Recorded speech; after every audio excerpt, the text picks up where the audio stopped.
Figure libre, Vincent Hervouette, Jacob Zuma a donc lâché prise. Le président sud-africain a démissionné hier soir. Il aura tenu tête jusqu'au bout.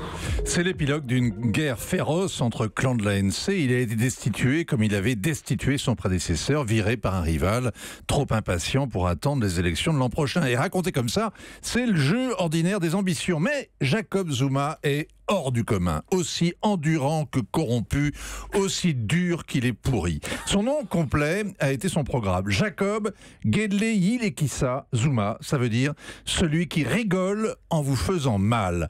Ces 8 femmes pourraient témoigner qu'il a respecté la consigne. À la prison de Robben Island, où il a passé 10 ans, personne n'a jamais demandé à lui rendre visite. À l'enterrement de Mandela et devant 50 chefs d'État, il est resté impassible alors que le stade entier le huait. Totalement sourd aux casseroles financières et sexuelles qui font toute une batterie de cuisine accrochée à son costume d'alpaga à 20 000 $.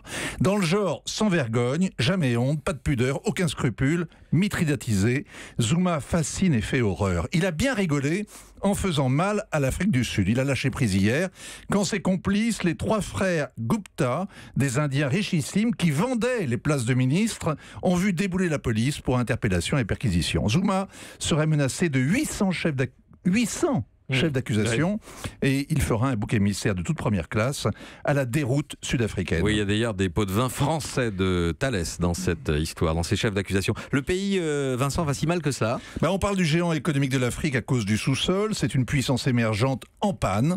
La croissance atone, le chômage massif.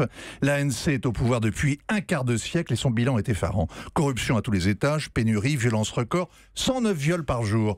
C'est un record. Champion du monde des inégalités, Gabji. Un exemple, avec la sécheresse de l'été austral, la région du Cap a été déclarée avant-hier en situation de catastrophe naturelle. Le Cap privé d'eau, les touristes privés de douche, alors que le sous-sol regorge d'eau douce. Les puits, les forages, les barrages ont été négligés. La dégringolade sud-africaine a été masquée par le culte planétaire rendu à Mandela et à la nation arc-en-ciel, version africaine de la société sans classe. Est-ce que le futur président qu'on connaît, qui sera Cyril Ramaphosa, peut inverser la tendance? Il se dit l'héritier de Mandela. Oubliez donc les 20 dernières années, Zuma Mbeki. Les milieux d'affaires attendent tout de lui. Il est lui-même un homme d'affaires. La discrimination positive a fait la fortune de cet oligarque en lui donnant des actions dans l'industrie. Puis les télécoms ont assuré la culbute. Ensuite, 350 millions de $. Qu'il a gagné en 10 ans. Il prétend maintenant finir avec la corruption. C'est bon de rigoler avec le plus grand nombre en faisant mal à quelques-uns. Europe 1.